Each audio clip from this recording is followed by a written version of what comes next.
back to the chilling Midwest. In this episode, I'm once again going to be on camera.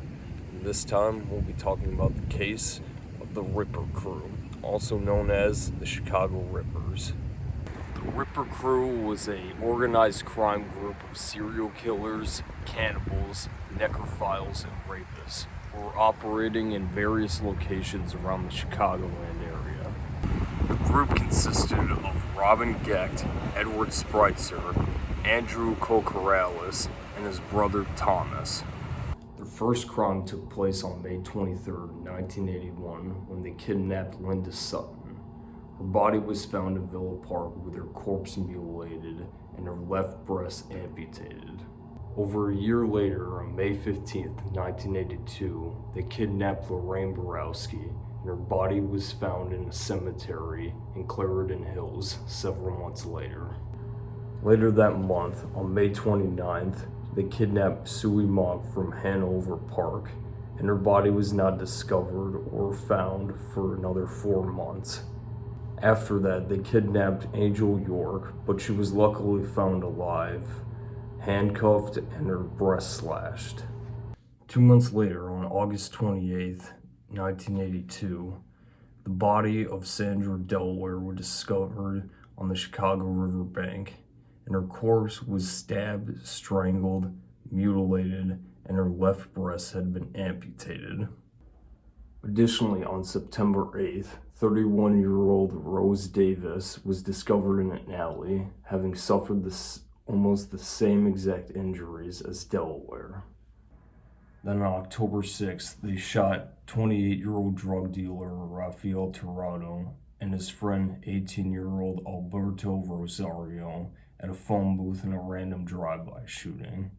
Alberto survived, but Tirado ultimately succumbed to his injuries in the hospital. That same day, they committed their last known crime when Gecht lured prostitute Beverly Washington to his van for the promise of more money than what was asked of him. She was luckily found alive on some railroad tracks and was able to give a description of Gecht and his van.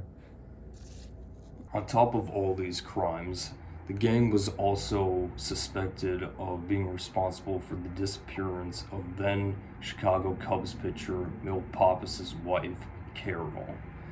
But 5 years later, when her corpse was discovered in a pond along with her car, her death was ruled an accident. After police connected Gecht and his van to the attack that happened on October 6th, he was arrested, but was released out on bond. However, not too long later, Gecht was rearrested along with Spritzer and the Kokoralis brothers on November 5th. Andrew was arrested on November 7th, and he and Spritzer confessed to committing up to 17 murders. Thomas was arrested on November 12th and confessed that all the murders were connected to some kind of satanic ritual or activity. Gecht was eventually convicted in 1983 and charged with attempted murder, aggravated kidnapping, deviant sexual assault, and the sexual assault of Beverly Washington, and he was sentenced to 120 years in prison. Spritzer was charged with murder and the aggravated kidnapping and the death of Linda Sutton and was sentenced to death. However, Spritzer's conviction was ultimately commuted to life in prison without the possibility of parole in 2003. Andrew Kokoralis was eventually charged with murder and aggravated kidnapping and the death of Lorraine Borowski and was sentenced to death. His execution was carried out on March 17, 1999. His brother Thomas received similar charges and was sentenced to life in prison without the possibility of parole. But after many parole hearings and plea deals, he was eventually released in 2019.